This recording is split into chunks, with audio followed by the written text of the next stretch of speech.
Good evening. I'm Aaron Wright. Our top story, another attempted escape at the Bexar County Jail. It's prompting a review by Internal Affairs.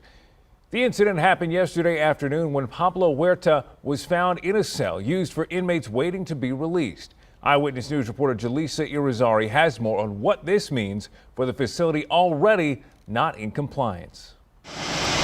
Less than 2 weeks after the Bexar County Sheriff told KENS 5 he was ready for another inspection, another inmate nearly got away. On Monday afternoon, BCSO says Pablo Huerta attempted to escape the jail.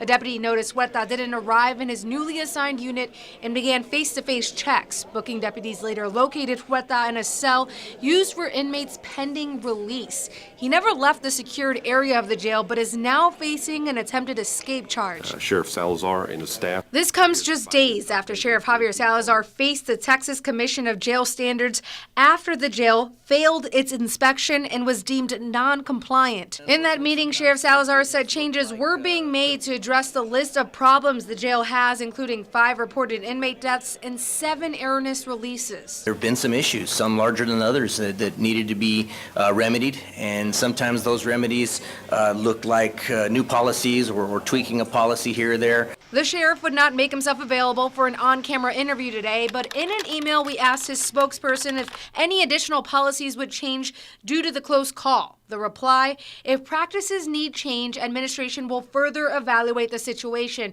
and factor all circumstances to create a better solution. No one from the Texas Commission on Jail Standards was available to provide a comment, but the sheriff's office did say they would report the incident to them.